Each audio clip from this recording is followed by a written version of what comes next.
Hi guys, Paul here with a cold open. You might notice that the sound is a little bit different. This is because we were not able to meet up in the studio as we would normally like to. This is because at the time of recording, we're still going through the 2020 COVID-19 virus pandemic. Rest assured, we're going to try to get things back to normal as soon as we can, as soon as it's safe to do so. But and for the time being, thanks for bearing with us. Anyway, on with the show. Welcome back to One for Paul, the show where I, a non-pop culturist, get inducted into the world of pop culture by my friends, co-humans, and nemeses, and this time a cowboy. Moofy, welcome to the show. Hi. Yeehaw. What? No. Wait. All right. I mean, you can do whatever you want with that joke. It's good of you to yes-end it. It wasn't yeehawed. good.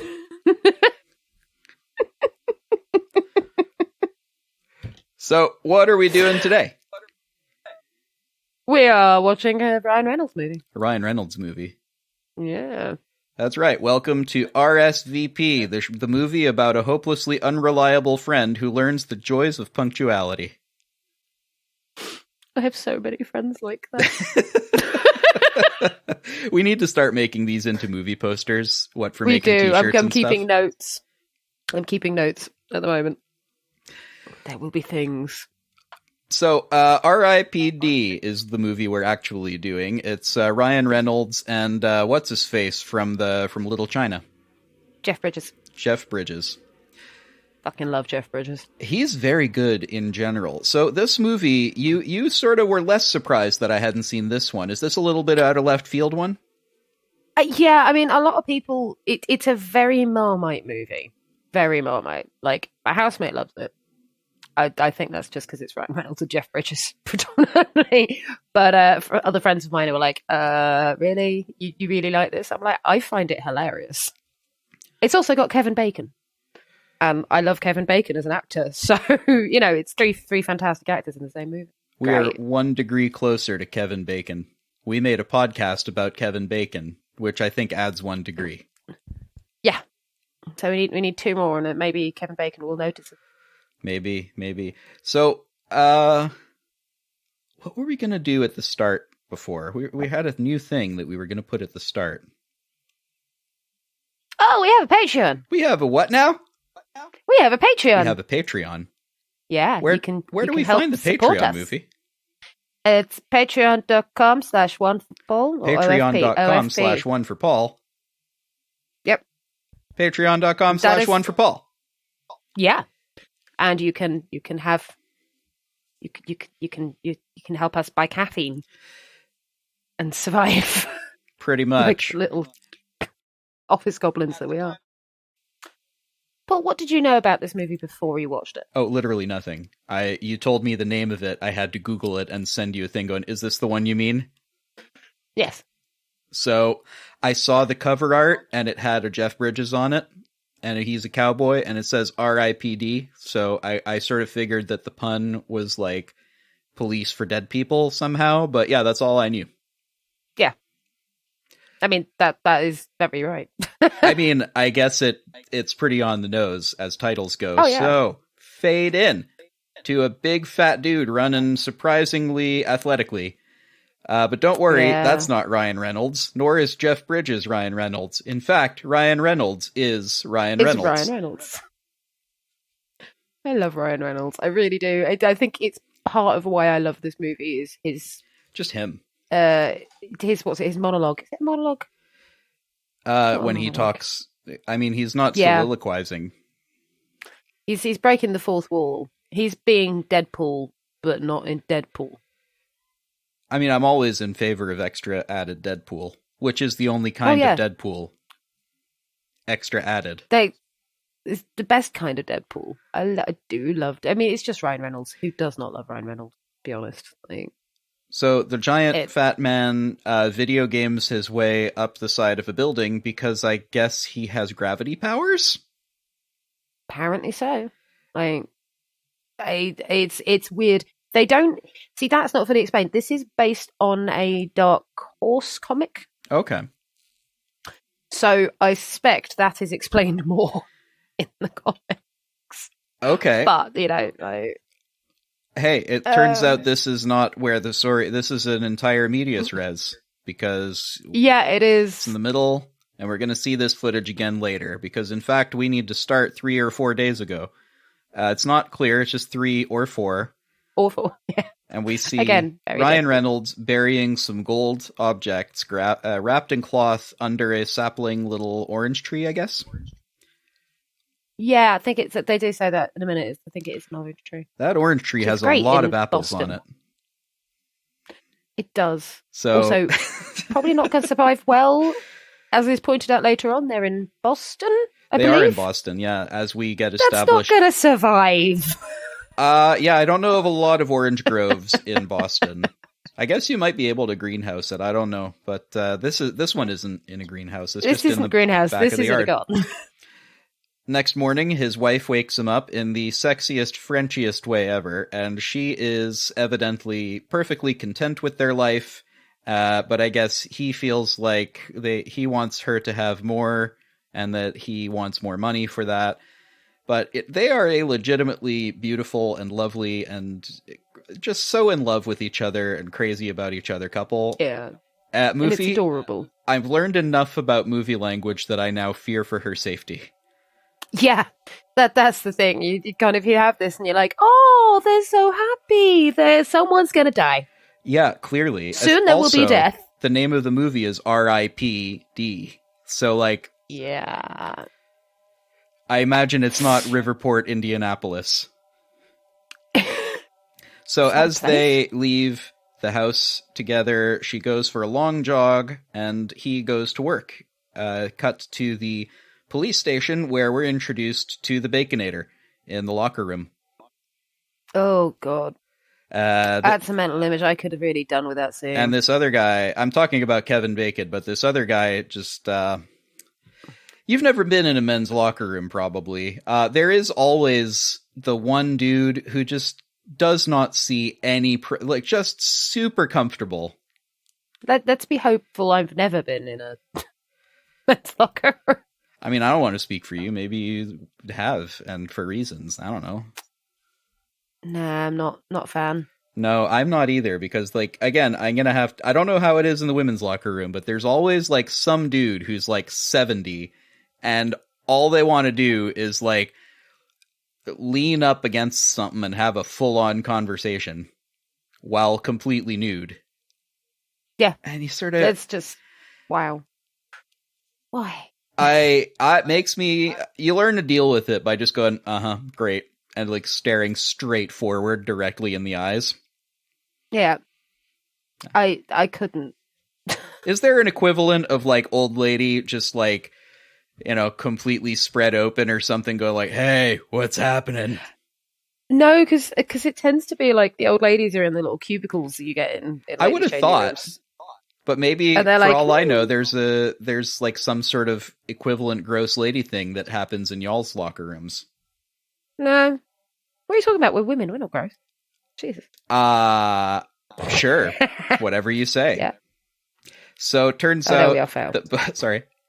We are foul. We are just... It's just not that bad. You are, all of you, a beautiful flower.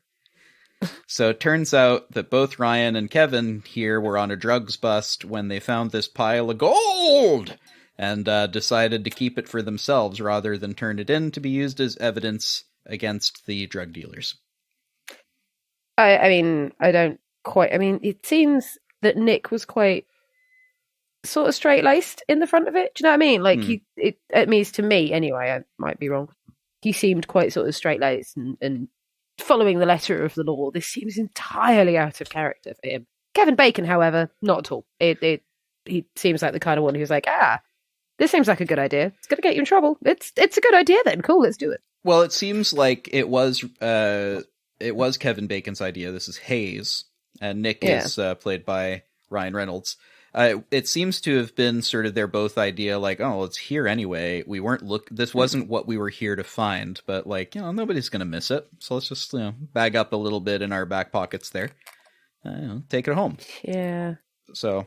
Except gold's quite weighty, so, like. Oh my god, the chunks that they're handling.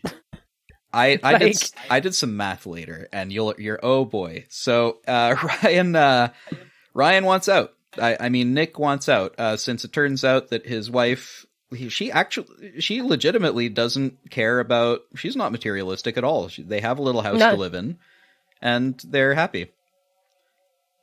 She's she's very kind of sort of happy with their lot, which is, again, something's going to go wrong. Oh my god, she's satisfied in a movie. You're not allowed to do that. No one can be satisfied in a movie. So that's not how it works. Nick convinces, well, he persuades Hayes that, hey, maybe we should turn it in and, take the disciplinary and whatever. Because, like, I can't be doing this, man. And they decide together, yeah, that's fair. Let's, Hayes is on board now, but oh no! Before they can do anything, it looks like it's time to suit up and head out on some sort of drugs bust. Because that's, not at all questionable. Why would that suddenly happen? Oh, no. Well, I don't think it's a... No, I don't think it is. It's just, it's that sort of typical movie trope of, oh yeah, the bad guys are accepted and agreed to do something good, and then suddenly something goes wrong. Detective Hayes. It's very tropey. Give the men a rousing speech before they go into battle. Try not to get killed. Everyone, don't get shot. Okay? Hey, it's a fair shout. I mean, he's not wrong. I don't want to get shot. No. I feel motivated. Getting shot is a bad idea. I don't know about you. I always feel motivated, especially when I'm told not to get shot, because I'm quite good at that. He also wears a bracelet with his grandmother's St. Christopher charm on it, Saint of Travelers. Yep. It's also quite, I mean, that seems, for me, a very weird place to wear one of those charms. I mean, there's nothing wrong with it, but, like, they had to have some kind of cool cop hanging his arm out the window shot, and that's a convenient time to have it, I guess. Yeah, like, hey, what's that on your... well, not, hey, what's that on your wrist? Like, you're never going to get laid with that thing on your wrist. Yeah, because as we all know, men with jewelry, famously not very attractive. Oh, no, not at all. Not even remotely attractive. See a man with a necklace on, oh, God, no, keep it away from me. No. Well, he was really great, except then I noticed that he had this lovely sentimental thing that was from his grandmother, and I was just, like, so turned off. Yeah, I mean, sentimentality. Oof, why? No, it's not fun. Cut to the warehouse where the SWAT team are breaching the building. I mean, they should be breaching the building, but instead, let's let this detective do it, what with him not wearing a helmet or anything more than a vest. Oh, yeah. It's because that seems like a really smart idea. That's exactly how I would run a tactical situation. Send the guy with the least protection in. Yep, Nick decides to walk around this combat zone alone for some reason. Nobody watching his six, no squad, nothing. Yep. It's not like that's rule 1 or anything. No, you must always have a partner. It's the buddy system. It is the buddy system. I have exactly that note. Okay, Nick, where's your buddy? God. I told you about this, Nick. We've been through this. You need to keep an eye on your buddy at all times. Your buddy must have an eye on you at all times. What happens if you don't see your buddy? You look for your buddy. And then he shoots you in the face. Because your buddy's evil. Hayes shoots him in the face with one of the enemy's rifles, I guess, one of the drug dealer's rifles. I think so, yeah, because he had a shotgun rather than and didn't seem to have anything slung over his back a minute ago. Yeah, so Hayes, definitely, he is now the villain, because that's not what you're supposed to do. No. That you are not meant to shoot your buddy. You're not meant to shoot your friend. Yeah. And Nick falling down the things here is just so brutal. Like, he lands on his neck on several occasions. Yep. But I love the graphics in this bit, though, because obviously that's all done with CG, strangely. You're kidding. And it's so well done, because it's proper ragdolly. It is, yeah. And that's exactly what you'd expect of someone who's A, just been shot, and B, on the first hit on this, like, tumble down, hit their head. Like, they'd be ragdolling. They'd be unconscious, if not already dead. Oh, and yeah. Ragdolling. Yeah. This is... It's so good. It reminds me of kicking a dude off a cliff in Dark Souls.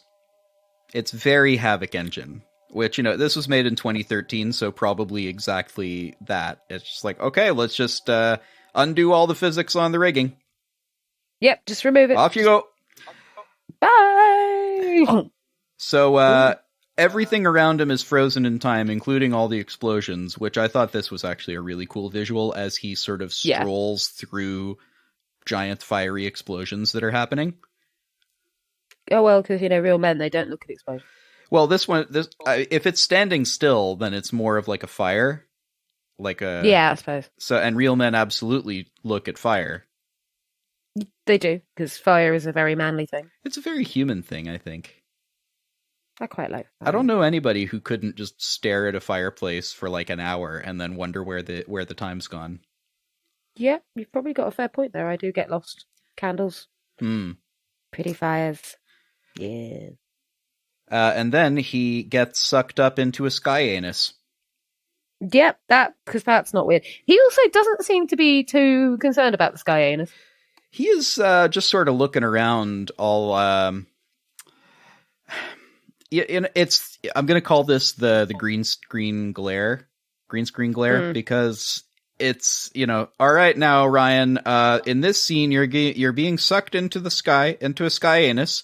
I need you to look amazed and confused. Okay, yep. I can do that.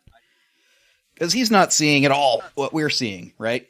No. He is looking at a green wall and going, wow, this is crazy. But at the same time, you'd kind of hope for some slightly more, something slightly more than just kind of wide-eyed shock. It's like, you've just been pulled up into the sky, dude. You thought you were dead. Or you are dead. You know you were dead. Show some more fear.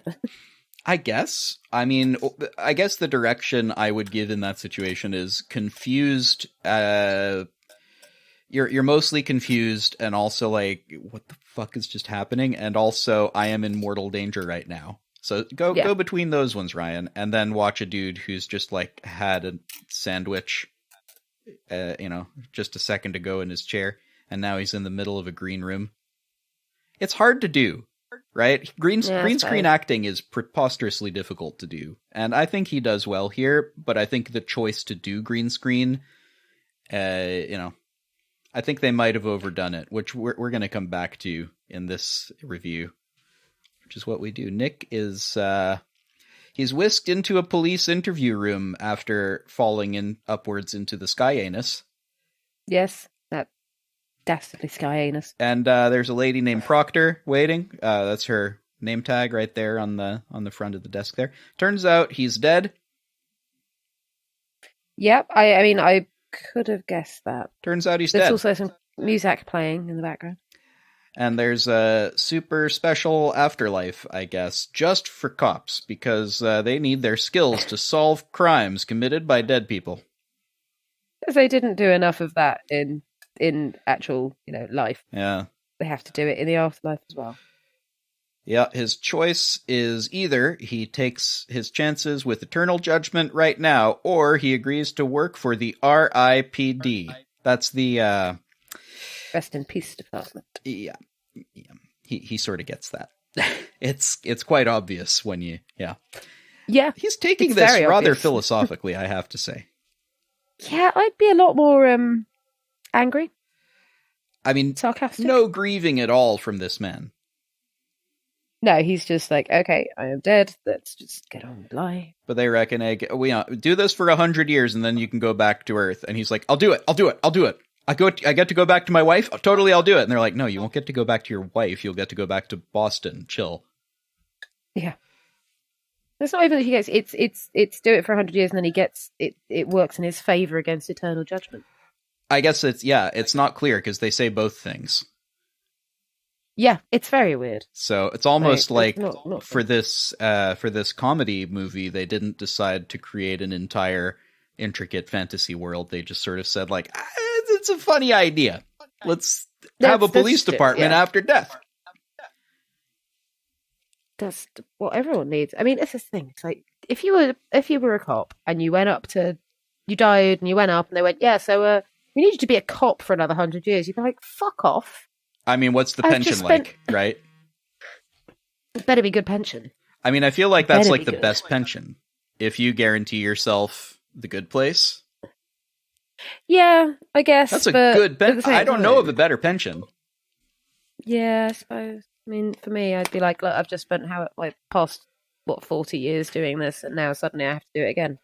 Great. Yeah, I mean, I would say maybe, can I take a day to think about it? Yeah. Can I Can I look process the around? fact that you're piling rather a lot on me right now? Like, you're dead. Okay, Suddenly. so I'm dead. I get that. I'm also kind of still here, which means I'm alive in some instance, which means there is in fact life after death. So could you just In a give me weird like way. 5 minutes to process the existential shit that I'm dealing with right now? Yeah, because that's a lot to just go, yeah, here you go. What? Nick does pretty well with it, though, because I guess the deal here is he accepts, and they brand him with a brand on his chest. Magical brand. Yeah, and Brand without warning. so I guess the deal here is that some people somehow manage to avoid judgment and just sort of hang out on Earth after they're dead. Yeah, which is, I wouldn't... So they need people like him, the kind of crooked cops who apprehend these folks such that they can send them to hell. I guess there's no R.I.P. lawyers then? No, they just get charged and sent to that holding area, which seems a little bit of a perversion of justice, but okay.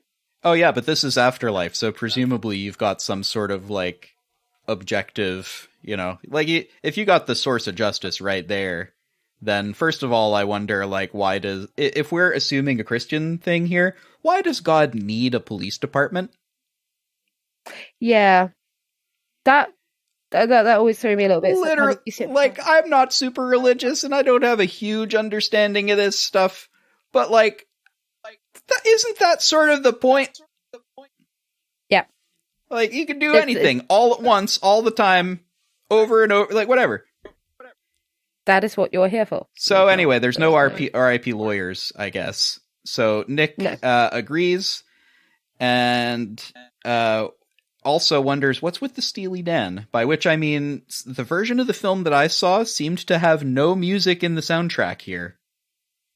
There was a bit of music, but it's really, really, really faint. Like, in one of the moments where it's literal silence, I could sort of hear there was something playing.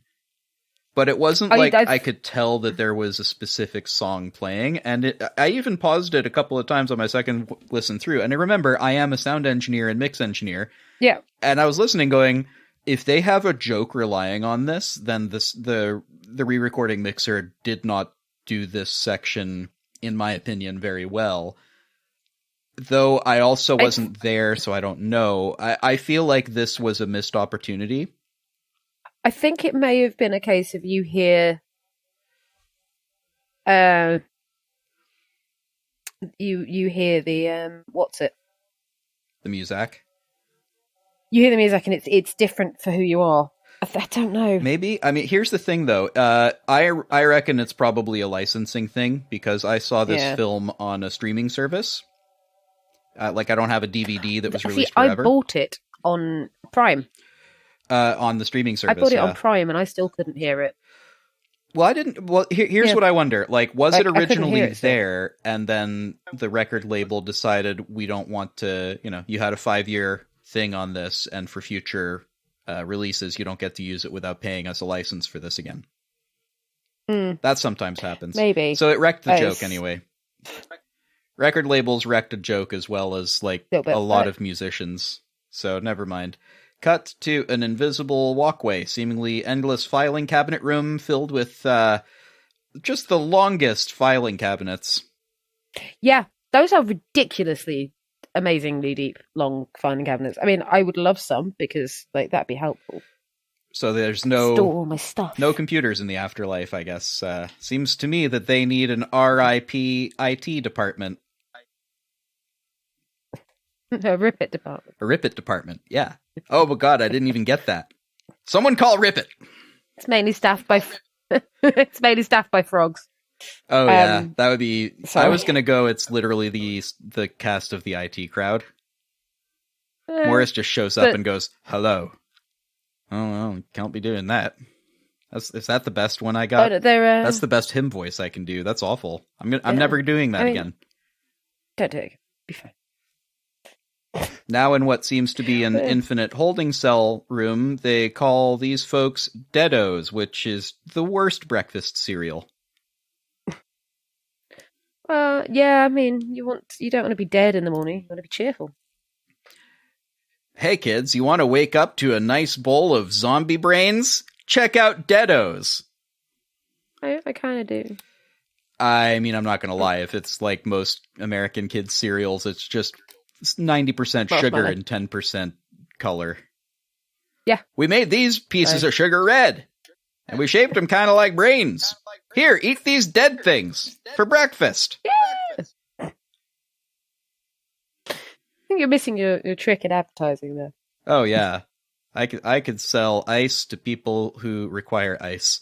So it turns out, if you stay on Earth after you're dead, your soul rots. And if enough souls rot, then the Earth also rots. Yeah. So that explains all of the natural disasters we've had over the past few years. It also explains climate change somehow. Yeah. See, it's not us after all. It's these dead people. And if we kill enough dead people, then wait, you erase a dead person? So also, how is staying an option? This is a thing Nick says, channeling the audience. And their answer is 150,000 people die every day. The system was not designed to handle that kind of volume. Yep. You'd have thought, because you'd assume that this system was designed by some omnipotent type person, because they'd have realized that this was going to happen. Yeah. Or, since we're talking about a thing that is itself presumably omnipotent, I think they misunderstood the omni part of that. Yeah, because that's not how it works. Well, surely, it's not established. They haven't actually established anything except for like the St. Christopher medal, which means that Christianity or Catholicism exists in this universe. So it's like present day. It's real life, I guess. But plus, also, roughly, you've got the shenanigans. Which, it's weird. It's not all of it's explained, and I think, again, it's because it was a comic series, and apparently it doesn't follow along with the comic series as much. Same sort of characters, but, like... Film adaptations not paying much attention to the source material is something I'm learning about pop culture. It happens. Yeah, unfortunately, it does happen. So... It's annoying. So when you're dead in the R.I.P.D, and you spend your time on Earth, except when you're at the station... so do their souls also rot because they're also dead, but in the... So I'm going to stop trying to make sense of this now, because these are smart, super secret, fast zombies, and the cops are also zombies, but zombie hunter zombies. That's the way this goes now. Oh wow, thanks. My brain hurts. This is movies. My brain hurts now. Thanks. I quite like this shot of a helicopter, of a historical cop uniforms in this, like, when they open up the doors and, like, here's a cop from 1920 and here's a cop from, like, all American cop things, I will say, but, like, here's a cop from 1920, here's a cop from, like, wearing a trench coat like the 40s, here's a Wild West man, you know. Well, I think it is because they are, like, the Boston R.I.P.D department. I suspect there's, like, different ones all over the world that have different... Oh man, uniforms. That would be quite something. Go somewhere that's been around for a while. Yeah, like London. Oh my god, London. You just got some Vikings there going like, I don't know what a cop is, but like I would occasionally hit people with my sword if they didn't do what the king said. Yeah. They were like, okay, you're in. Sort of we need a man with your skills. What skills are these? So, very good it's a cool scene. I like the shot, the establishing, like, you're in a police department now it's a police movie. And a large, I guess this is a deado who, I guess he fears for his, life? ? And he tries to fight his way out in a real confused manner before being gunned down by this Old West sheriff man named Roy.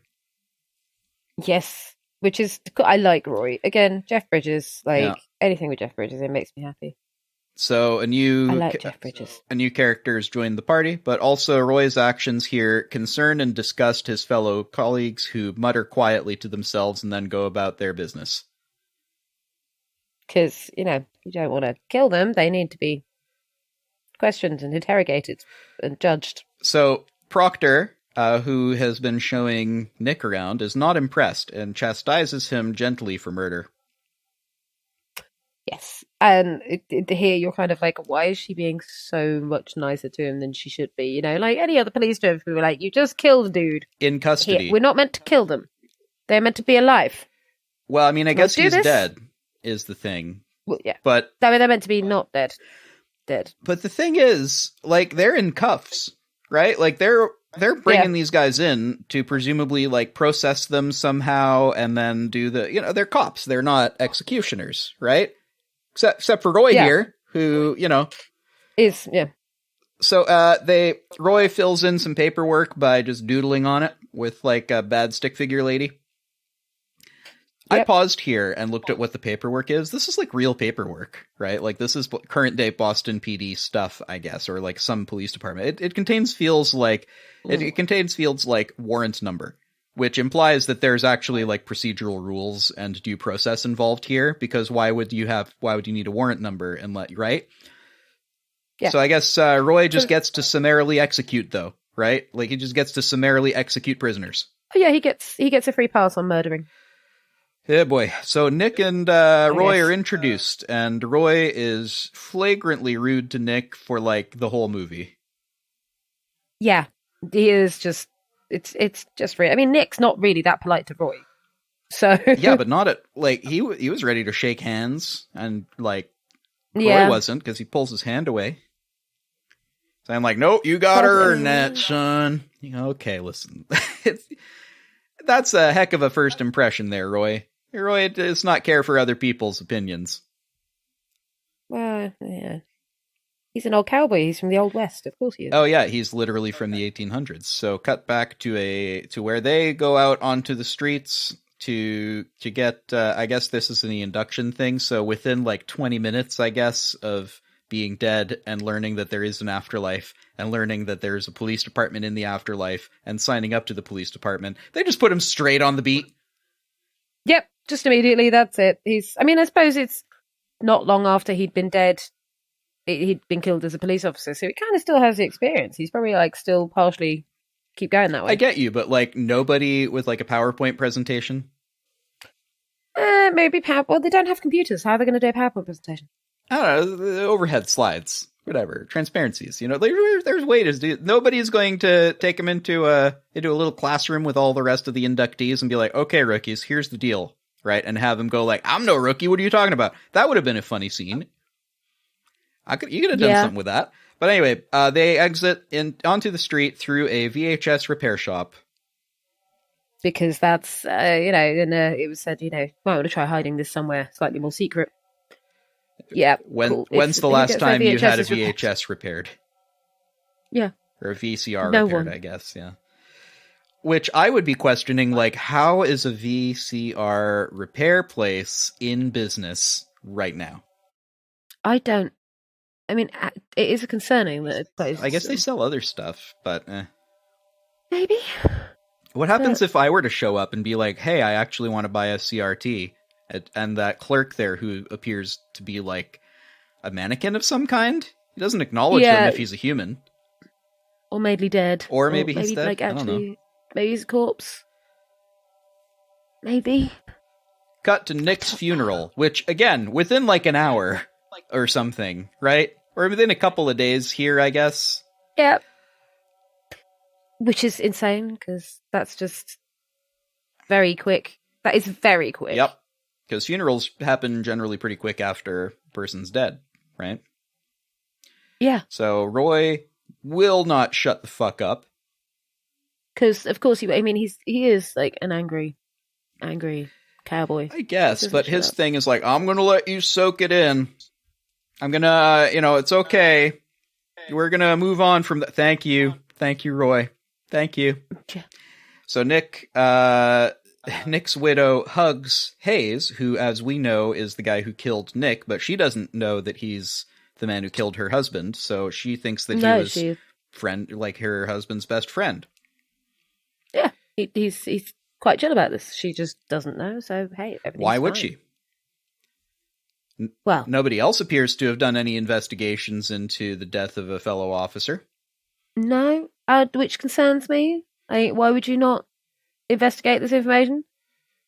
Like, it's Hayes, this gun appears to have your prints on it around about trigger high. What do you think?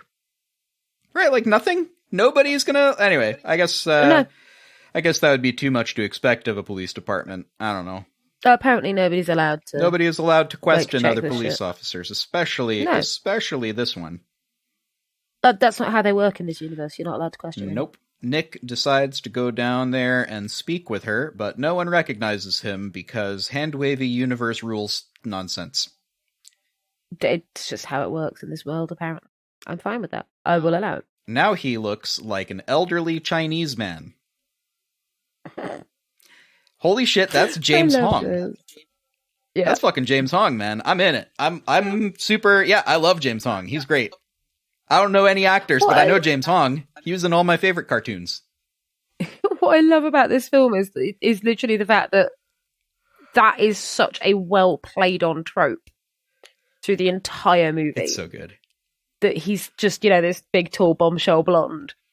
Oh yeah, that's who Roy is. He looks like a super attractive lady wearing a low-cut dress. And it's just the funniest thing. Because it's really well played on. It's fantastic. And then you see these wonderful sort of shots of the slow-mo lady with the big blonde hair waving it back as if shampoo commercialing.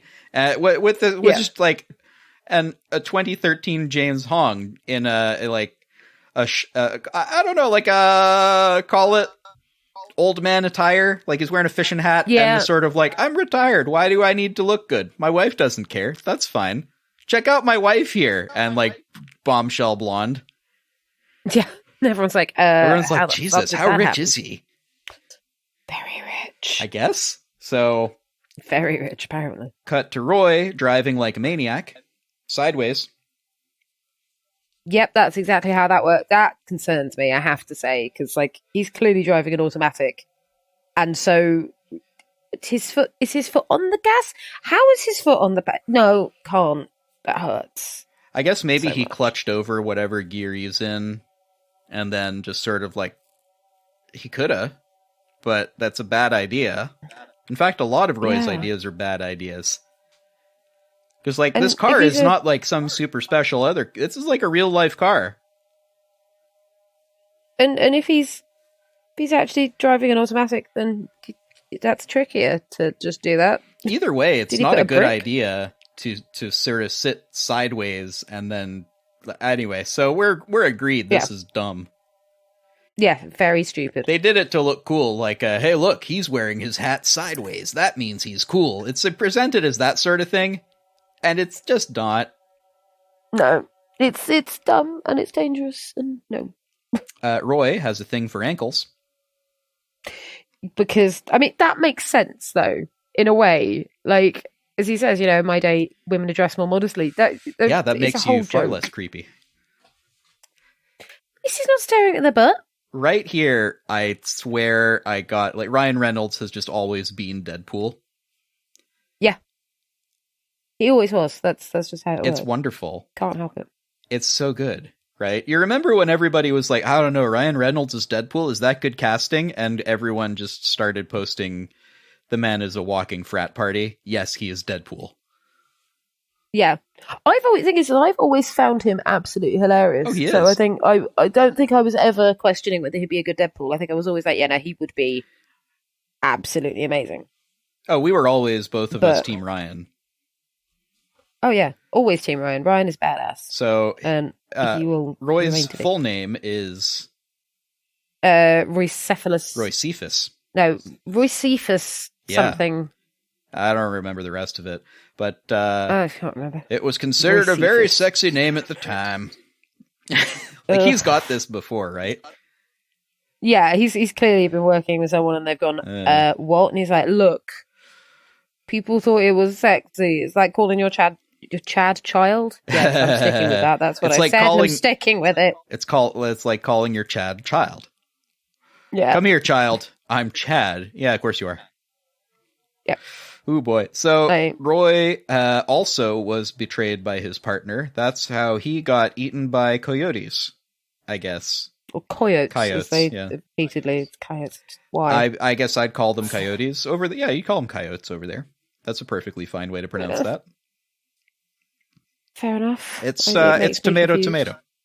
You know, some people say it tomato, and other people say it tomato. It's just like that. Okay. I'm going. Cut to some tactical curry.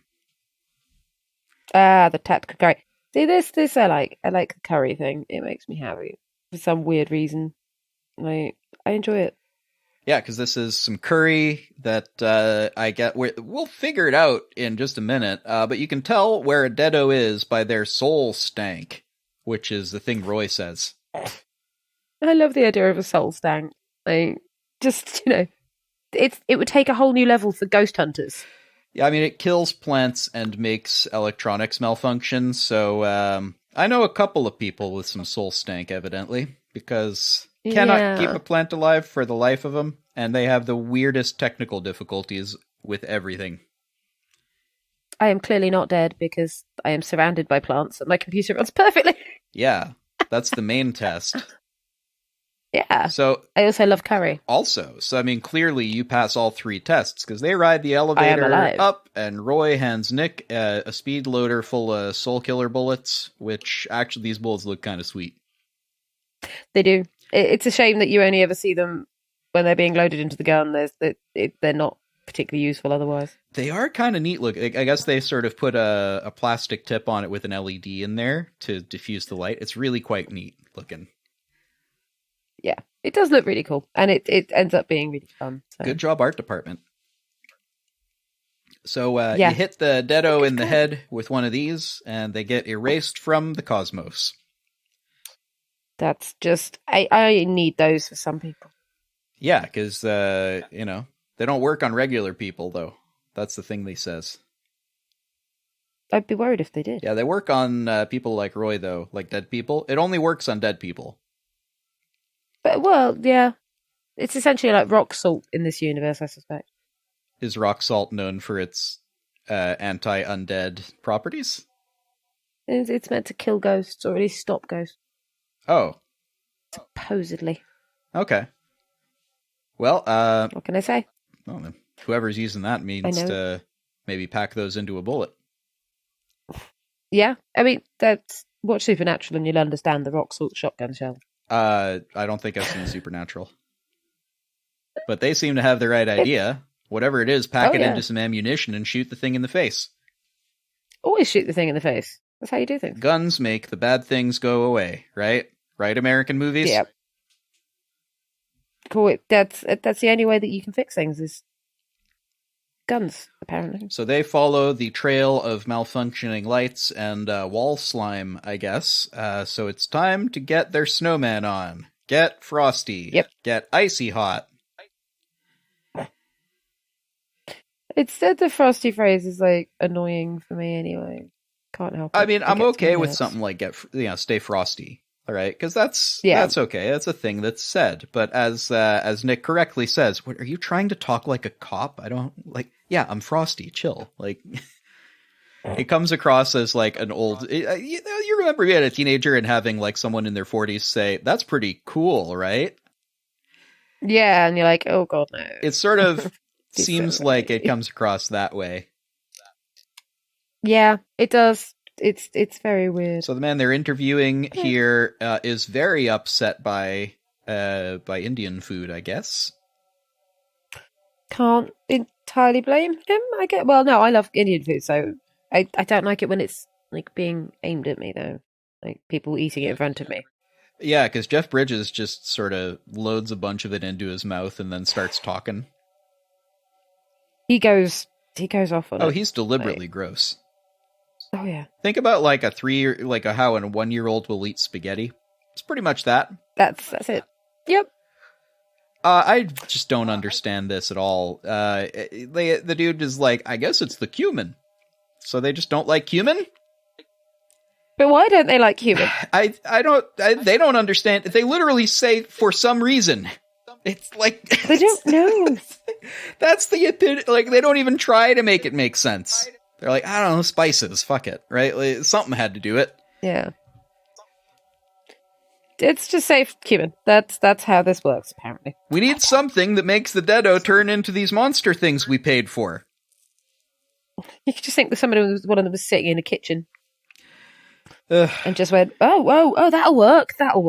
Like human. So the man transforms into this weird, uncanny valley zombie version of himself as Nick fumbles with the weird handcuffs, and he tears the fridge door off the fridge and then slams Nick, or tries to smash Nick with it, and then embeds the thing in the wall.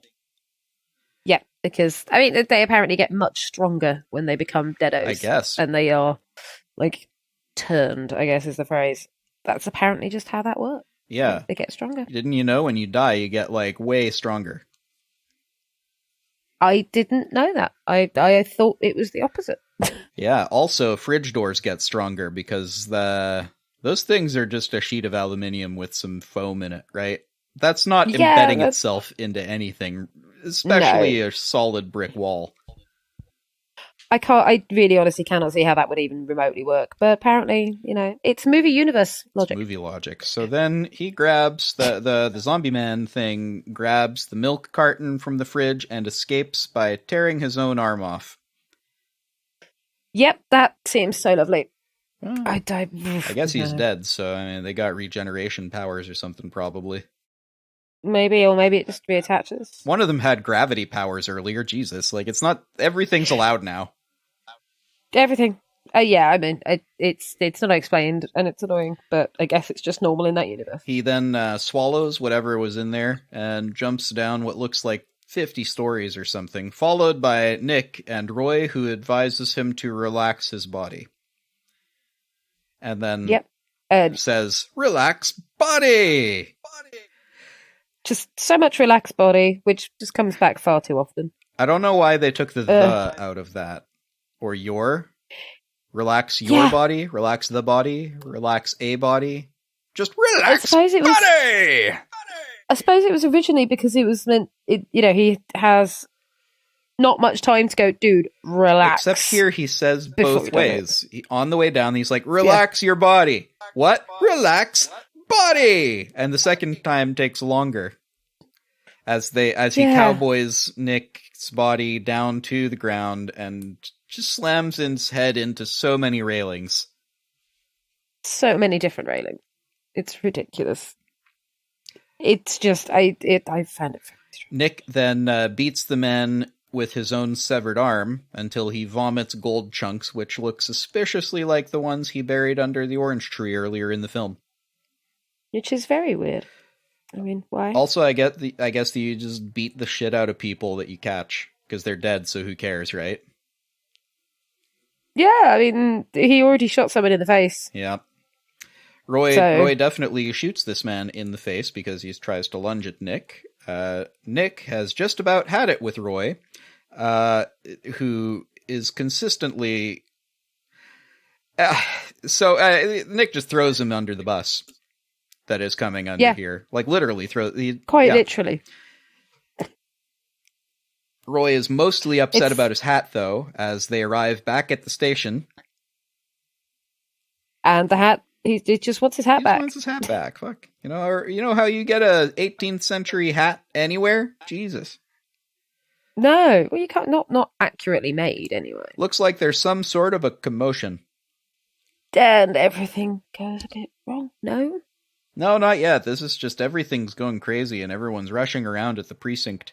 So, looks like Proctor dislikes how Roy works, but it's pretty busy, so she needs them both back on the beat right after they put the gold chunks into evidence. Mm-hmm.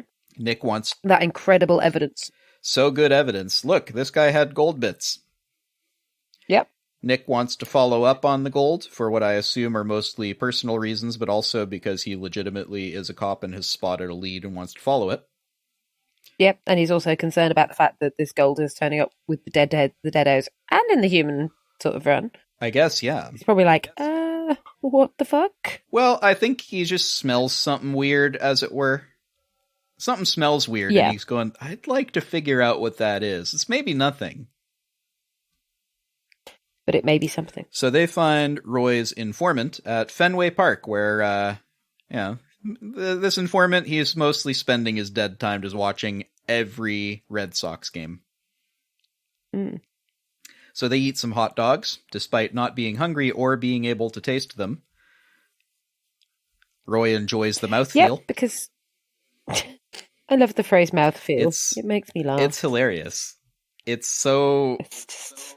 It is. I can't think of a better way to say that, though.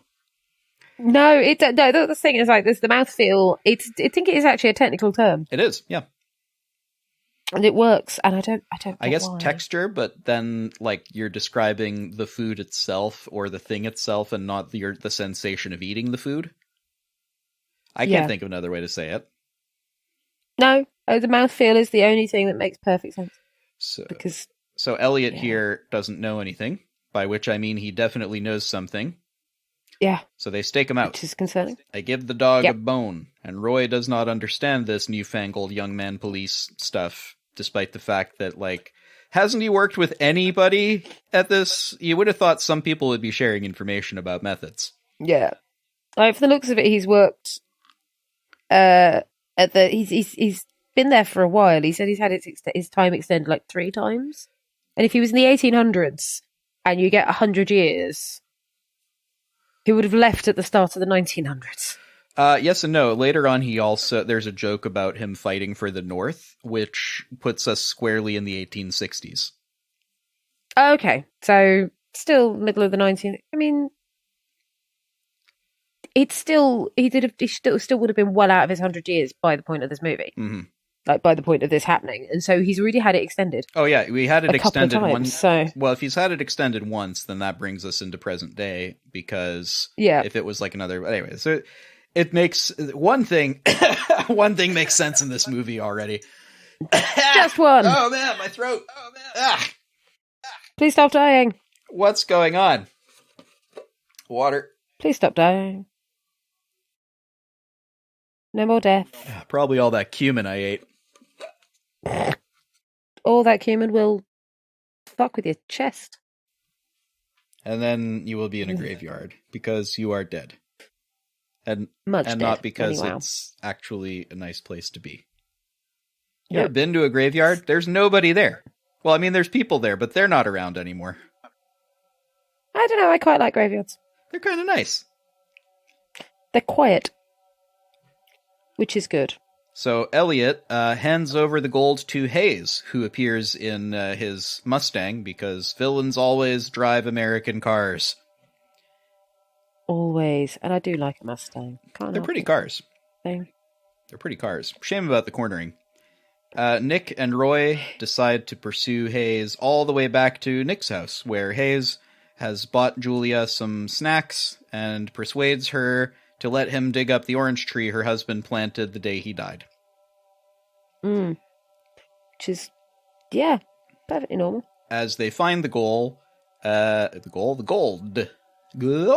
Man, today is not a good voice day. Roy is less than impressed. Can't blame him. But, he can't really be blamed for shit that he did prior to this. Well, he can. I mean, I guess that's a thing he did, though. Still, like, a crooked cop thing to do. And Roy doesn't know any better. Yeah. So he's like, all right, you explain yourself. As he aims a gun at the guy. The fuck have you done? Because Roy's answer to everything is, well, I guess I'll just kill it. And then... Yeah, just shoot it. You'll be fine. Yeah, if you kill enough things, then everything that's left alive is all the things that you want to be alive. Right? Maybe. That's the way to solve the world. Is it, though? According to Roy, it is. So as he continues to antagonize Nick finally just punches the dude in the face repeatedly, which, frankly, good. Yep. Eventually, you just gotta lose your temper and punch someone in the face. That's what I do after a while. I don't.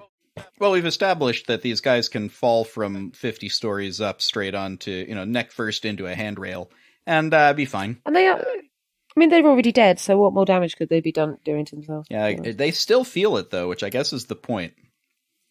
Yeah, and I don't think I'd be able to enjoy that. Be like, yay, I could do anything. Oh, that still hurts. Okay. I guess Maybe it would not. be a little different if, like, you imagine there's like a wrestling team for the R.I.P.D or something, or an MMA competition where it's just like, well, you're not going to hurt the guy.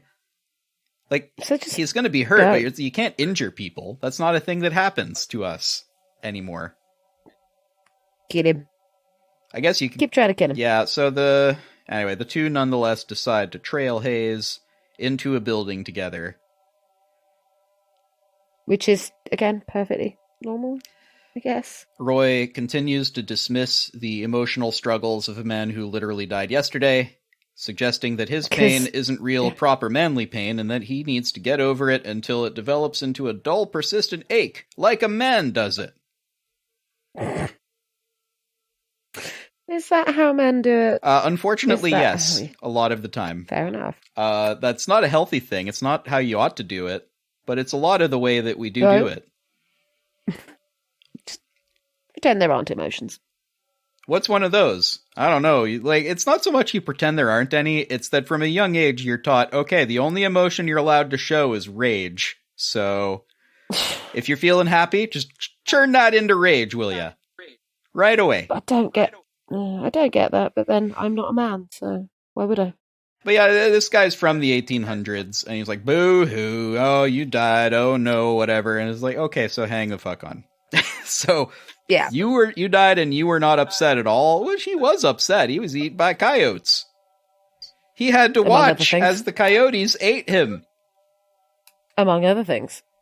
So he was upset back then, and now he's like, no, let it develop into a dull, persistent ache. And he's upset that this man in front of him has not done this more quickly, I guess. Yeah, than, within a couple of days, because that's normal. Moofy, I think it's time for this podcast. Ask Moofy what this pickup line is actually. Is it a good pickup line time? That's the name of the segment. Okay, that's our segment. Cool. Hit me. I do music videos. Home phone numbers on the back. Nah, that would not work. But Moofy, he does music videos. And you can call him so easily. Look, it's just a number. Yeah, I think I'd rather get drunk alone in a room. Yeah, so would Roy, because let's remember, to everyone else, he looks like a super attractive lady. So this random guy in the bus station, I guess? It's not clear where they are. No, it's not clear where they are. I think it's a transit station of some form, but... Maybe? What? Maybe. I don't know. It's an American transit station. But this random dude just comes up to him as she's speaking to, again, let's remember, James Hong. And he goes like, hey, baby. So first of all... He's just interrupted a conversation, which is rude. So, yeah, I mean, that's the other thing. I think when you are going to deliver a pickup line to someone, interrupting their conversation it's probably... Not the best way to do it. It's like the best way to do it. No, don't. If you see someone in a conversation, stay out of the conversation unless they invite you into it. If you have to hit on them, wait until they're done. No. I don't think this man had a choice in the matter, because this is the point in the movie where someone had to hit on Roy. Yes, and unfortunately that's just how that's worked. Poor, stupid man. Looks like there's a deado here. Hayes hands him the briefcase with all the gold in it. Nick... Gold! Nick and Roy apprehend the man at gunpoint and bring him to a commercial kitchen's freezer for questioning. Do you know what? I love the way they're just like, kitchen. Yeah, freezer. Let's do this shit. They're just in. They just know where the freezer is. Well, yeah, everyone knows where the freezer is. Did you not know this? You instinctively know where a freezer is. Yeah, this is a power they have. So instead of answering questions, the man turns into a big fat guy we saw in the intro and proceeds to intro his way up a building like some sort of visual Uncanny Valley visual effect man video game thing. That could go on a t-shirt. Yeah. That could, oh God. That'd be interesting, just a word. It's confusing. It hurts my brain anyway. Again, does this guy have gravity powers? No one else seems to have gravity powers. Why does he get to have gravity powers? I don't know. Because even Roy has gravity powers in a minute when he shoots him in the butt. Yeah, Roy doesn't... I mean, he has a grappling hook attachment for his soul gun. I don't know why I pronounced it like that, except that earlier they said soul stank and like affected an African-American vernacular for only that line. Just that one line. And that's what I'm making fun of. So if that's not clear, sorry. But yeah, that's what I'm doing because this is preposterous. Like this old West man is saying things like soul stank. I mean, I think stank's not necessarily an African-American thing. I think it's just a thing. It's the way he said it. Well, no, because like, I think stank is like not an off thing to say. I might be wrong. It came across to me like he was affecting a vernacular that isn't his. But yeah, I mean, maybe I'm wrong. Maybe I'm oversensitive to it. Maybe it is an 1800s accent.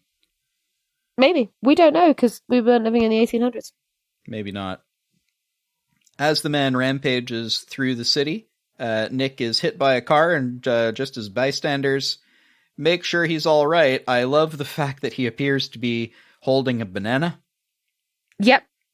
Because, yeah, that's... I mean, really, I get the point, because that's the cover. Wonderful. So it does explain why they were able to hold a man at gunpoint in a crowded place. Yeah. Without anybody questioning it. And I would question why a man is holding a banana to somebody's throat and ushering them into... Less than if it's a gun. Yeah. Yeah. So there's just more. There's so much rampaging, and I would even go so far as to say that it ensues. Moofy. It does. Violence ensues. And there's some serious. Rampage. That's not how elevators work. Sections. Yeah, that one section when everything just flies up. First off, I've never heard of that happening ever. Secondly, is this because of that? The Deado's gravity powers that it's suddenly. I guess. I mean, I guess he has more of an gravity powers, but not here. Maybe, or is it inverting the gravity powers so everything's? I don't understand. Much more gravity. It's. I'm done trying to make sense of this. Back at the station, Proctor is not impressed, given that the humans now understand that there are Deados. Kind of. She said just doing it in daylight. Yeah, like, the humans aren't supposed to understand what's going on. And my first question is, why not? You couldn't use the backup? Humans in the past. You couldn't use the backup? Literally pop these guys and let the humans throw the military at them and be like, well, all right, they're dead. So. And like, on top of that, surely someone's seen these before. This cannot be the first time in however many millennia that someone has seen one of the Deados. Like, that makes no sense. There's no way that's possible. Yeah. So, time for a reprimand from Eternal Affairs. Which God, I guess this is a stand-in for, like, either a deity or, like, whatever subcommittee the deity... Like, this is, like... The afterlife is run by bureaucrats. I read it as a joke on Internal Affairs. Oh, it definitely is that. Yeah. It is that. That's the thing, is I just read it as that. I'm building an org chart in my head, right? I'm building an organizational chart in my head going, wait, who? Wait, who's running this? Why is there a manager? Why would you need a manager?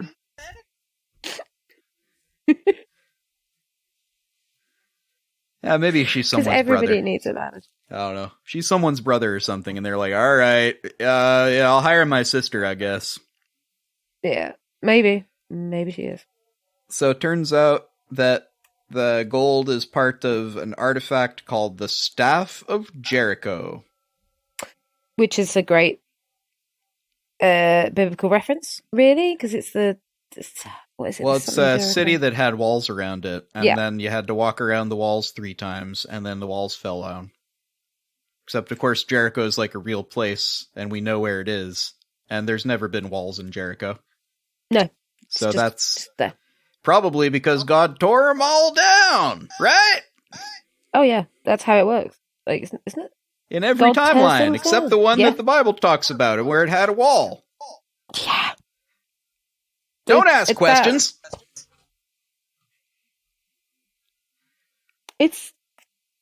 I'm sure it was a reference somewhere else. Well, the Staff of Jericho specifically? No, I've Yeah, never heard of a Staff of Jericho. I was sure it happened somewhere else, but I'm obviously going a bit bonkers. Nick Might have been has something else. also never heard of the Staff of Jericho because it's a made-up thing for this movie. Yep. And they feather it in for the new guys, and they do. Turns out that the bad guys need this MacGuffin and the blood of thine enemy. It's the return of the MacGuffin. Yeah. Oh god, MacGuffin returns. That's like MacGuffin 3, MacGuffin returns.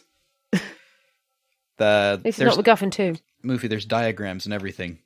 I know. Like Eternal Affairs I sent love them these diagrams. like an IKEA list, like IKEA instructions saying, okay, now if you do need to put this thing together for some reason, here's how to do it. This is how you do it. This thing is, I love these instructions because if you look at it, it was clearly just drawn by someone in the prop department.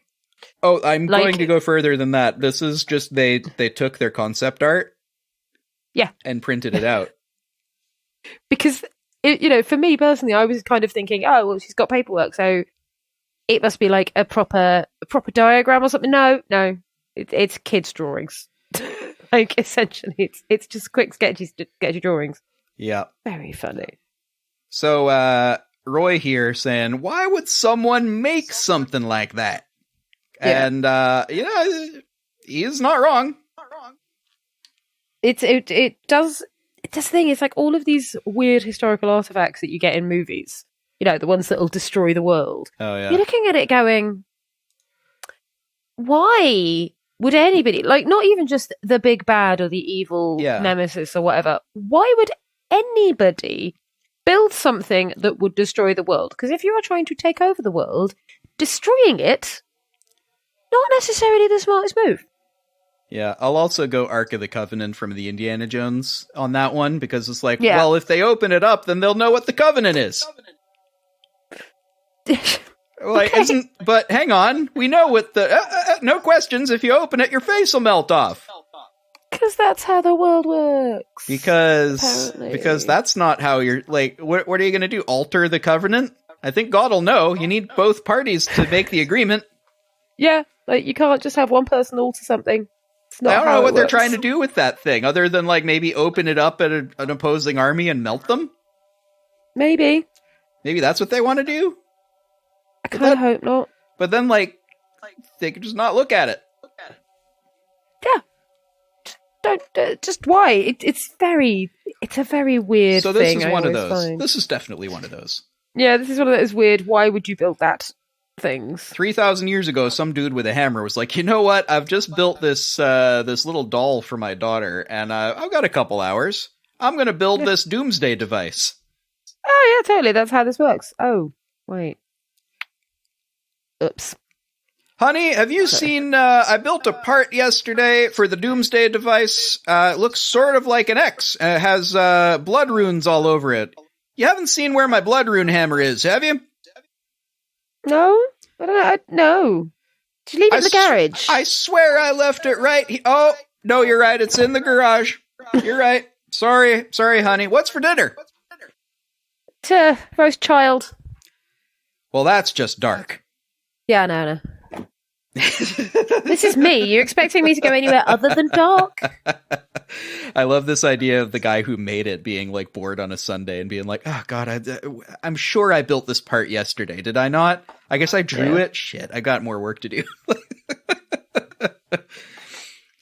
It's never a modern thing either. It's like a dude 5,000 years ago. It's never a dude like last Saturday. And it's always weirdly technologically advanced as well. Oh, always. Like, there's no way someone 5,000 years ago would have built it, but apparently they did. Side note, I hate a lot of that shit because it's frequently like, those people in the past were so advanced. Look, they were able to do things we were able to do only 200 years ago. And then it's like, and also, then it's like, oh yeah, but it was aliens though. Always aliens. God, I hate that. It's one of the most overused tropes in the history of movies. I was waiting for aliens to be involved here. They're not. Spoiler. Thank. But they're not. No. It's the dead. You can't evolve aliens in the dead. What's wrong with you? Cut to an athletics track where after dark, where Nick decides to visit Julie, who is visibly freaked out to be approached and creepily touched by this old Chinese man who crashed her husband's funeral. But also kind of, has a moment of, oh, wait, Nick used to what? I guess he holds her chin just the way Nick did. I wasn't paying attention earlier in the film for this sort of thing, but I guess I didn't see this particular, chin waggle thing. I don't remember seeing that. It clearly has meaning, but a bit weird. Evidently not enough meaning, because she runs away. Yeah, it's strange. And right on cue, here's Roy to undercut what was otherwise a lovely romantic moment. Yep. But it's this thing, Roy is just great comedic value in this movie. He really is. He doesn't want to let the audience figure anything out for ourselves, does he? No. Well, you see, the point here is that... Oh, Christ, Roy, shut up. We got it. We understand. Go away, Roy. Let us have a moment, please. Soylent Green's is people. Yeah, we got that. I got it, Roy. Thank you. Here on a barge... oh, no, hang on. First, they have to hurt each other's feelings. Yep, that has to happen. After Nick says some hurtful stuff to Roy about, the coyote. Yeah. Roy, in an attempt to... he tries to get Roy to leave him the hell alone by just insulting the shit out of him, and I guess they just sort of end up hanging out on a barge together. Yep, because that's exactly how that works when you have an argument and you don't want to talk to someone. I hate you. Also, let's walk over this unspecified distance over to this barge in the middle of the river here. Don't ask how we got here. Just we're here now. We'll just hang. It'll be fine. And, here on the barge, they resolve to get back out there and solve the case. Suspension be damned. Also, they were suspended. They were suspended. Because, they allowed this gold to get into the hands of... they wrecked the whole city and allowed people to see the deados. But the thing that got them leniency was you also happened to find this weird gold stuff. So, we've got information. We can work with this now. This is cool. Hayes, they suspect being a deado, but he didn't have any sort of soul stank, though. He must have some sort of artifact that could mask it. Like a spiritual deodorant. Like that medal of St. Christopher he always... That's all it takes? Yeah, apparently. Why doesn't everybody do that? Maybe it's... What I don't get is that they could have... There are other saints. Patron saint of travellers, to me, seems a little bit of an odd choice, but... Fine. Cut to Hayes handing out some artifact to a random dude at a restaurant. Is this the Red Sox guy? No, it's a different guy. But he's got more hair this time. He does. He's also clearly not the same guy because they're all dead. Okay, so... Your hair don't grow when you're dead. I guess not. Or maybe it does. I don't know the rules. So cut again to Julie, who calls up Hayes and says she thinks that creepy old Chinese man who crashed her funeral and later walked straight up to her and silently touched her face might be Nick. Which is, I mean, where that came into play, I'm confused, but, if she makes her happy. So, Mufi, we're going to do a segment in the show we call Mufi rates your pickup lines, even when they're your pickup actions, your pickupness. That's the name of the thing. That whole pickup skills. Yeah, Mufi rates your pickup skills. So you've just had a funeral for your husband. Okay? Yeah. Not even a week ago, maybe. And I'm just going to walk straight up to you and touch your face.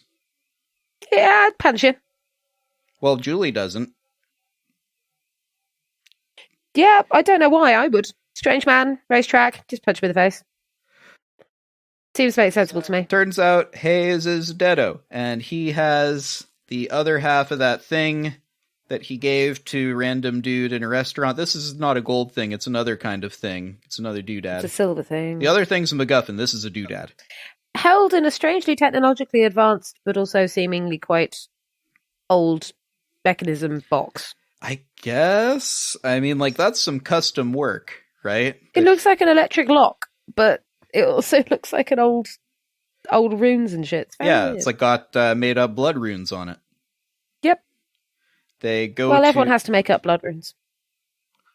They go to Hayes's house. They corner him, and as he takes off the St. Christopher's medal, quite casually, looks like his stank is house-shatteringly awful. Yeah. That was the other stank. That was a great shot, though. It was a great shot, but also like this is a smell we're talking about, right? I'm not sure it's necessarily a smell, more of a. I guess it causes global warming, so it has more than one effect. Maybe. I mean, I don't think it's a smell necessarily. I think it's more of an energy, an aura. Sure. Well, this aura is it shatters houses, like this house he's in. Yeah, which is insane. Like, either that's because he's been holding it in for too long. Yeah, I mean, that's what happens when you hold it in for too long. Yep. When it finally comes out, oh boy. Destroys a house. Somebody... Am I really going to make this joke movie? Am I disappointing myself? You're going to have to. I think you're going to have to. Somebody light a match. Oh, I haven't got any matches nearby. Sorry. Ooh, they look for the gold, which for some reason Nick reckons is in the boiler. Well, when you work with Guy for 5 years, maybe you're like, hey, if you were to hide some sort of contraband, where would you put the contraband? Maybe that's a conversation all police officers have with one another. Oh, always. Just put the contraband in the place where you put the contraband. Maybe. Side note, a piece of gold that is that large. Like, if this is solid gold, the thing that Buddy picks up here, the big X, it would weigh something like 50 kilos. Yeah, he wouldn't be able to put it on his shoulder. Well, no, I mean, you could pick it up. Just not that easily. He's far too blasé about it. It's very weird. Or low-key jacked. It's Jeff Bridges, so... Yeah, the lady, 50-50. though, too. The lady person, who is what he looks like. Her holding this thing, it just looks like it's made of paper mache. Probably because it is, in fact, made of paper mache. I would have added some weight to it. Give it some heft. Help the actors out a little. Yeah, give it a, I don't know. But I mean, they throw this thing around. It's like, gold! And I'm sitting there going like, wait, I had stopped the movie here on the second watch and was like, wait, what's the density of gold? How large is this object? And I started doing math, Moofy, because this bothered me. I don't know why it bothered me. It kind of bothered me, but at the same time, I just kind of went, okay, movie logic. Yeah, this guy can curl 50 kilos. That's fine. Everyone can do that, right? No. So they load Hayes into the car, having arrested him, and he's smiling, almost as if he's been scheming big. Almost as if this is what he wanted all along. You remember when Hayes got shot and no one could believe he pulled through? He didn't. Turns out. So back at the station, they're booking Hayes, who still seems to have some sort of big scheme up his scheme. Yep, because he's the baddie. He has to have a big scheme up his sleeve. That's how it works. You gotta put that scheme straight up the scheme. Yep. What's the scheme? Well, you see these two silver things that they had earlier and are now being confiscated? This is the doodad, not the MacGuffin. The doodad, cool, yeah. Oh, yeah, no. But see, that was quite clever. I liked that. It's a smart, logical trick. This is going to get confiscated, and it's going to get put in the bin with your belongings, right? And then I'm going to get arrested, and it's going to get put in a different bin with my belongings, right? Yeah. They're relying on rather a lot of people going like, oh yeah, just throw the same thing in the thing with the other thing. Which is weird, because like my assumption when I was watching that, I was like, why is she throwing the same thing? Like, yeah, it's the same shape as the other one. But like, it's not a good plan. It's not a good plan. It relies on somebody there being like not doing their job right. Which clearly the What's the word? Policeman? The people in the... Archivist? That's it, them. Yeah. Clearly they're not doing their job. I don't know what their Because, actual job description is, but archivist is pretty close, probably. The evidence guys, that's the word. They're not doing their job very well if they just throw something from a completely different case into the same basket. I also don't know what their procedures are like, because maybe dead people have a different procedure. Maybe that was true. I mean, you know what it reminds me of a little bit is I did the IT Crowd episode a while ago. Yeah. She's like, okay, I'll take this fire and I'll put it over here with the other fire. Yep. And approximately as dangerous as that, because the two silver things are now in a basket together and they start spinning about ominously. Because that's how you tell something's going to go wrong. Yeah, and you see, the thing here is that this is a slowdown time grenade, so which affects everybody but the deados, which is pretty convenient, all told. Yeah, that's exactly. It's very helpful. Something to do with frequencies? Listen, I'm a sound engineer. Trust me, the number of people who've come to me and be like, "Oh, you must know about frequencies." I'm like, yep, that's how frequently a thing happens. That's what that means. Yep. So this thing, I don't know how this is supposed to work, but, it's not a... Yeah, it doesn't make any sense. So Hayes feels the need to explain how great that is, that everyone's getting slowed down except for them in some very obvious ADR. Yep. And, again, movie, I can see what's happening. You don't need to explain that. I can tell. Yeah. Everything's slowed down except for them. And you have one of the main characters saying, this is great. Everything's slowed down except for me. Because that's not how, that's not obvious enough. They have to spoon feed it to us, dude. Rule 1 of cinema, tell all the time. Don't show. Show and tell all the time at all times. But more show, more do, more tell. Do it, and then also tell people, because you have to tell people. Otherwise, how will they know what they're looking at? Yeah, there's no way they'd know otherwise. Yeah. They wouldn't know otherwise. So they take all of the golden staff bits and leave just as their time waves wear out.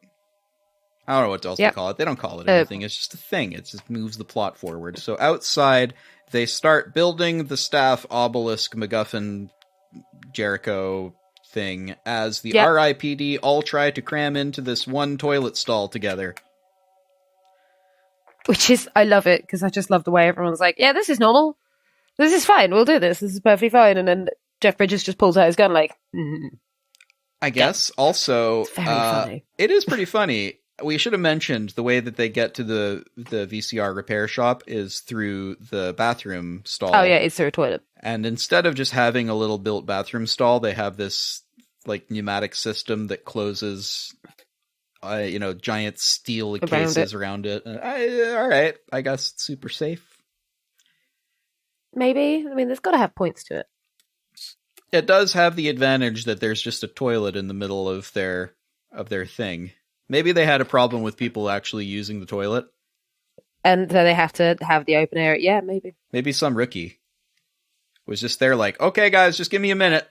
Which toilet did you use? Oh, Jesus. Okay. Well, time to call up the R.I.P. janitorial service, because, man, nobody here's doing that. Gross.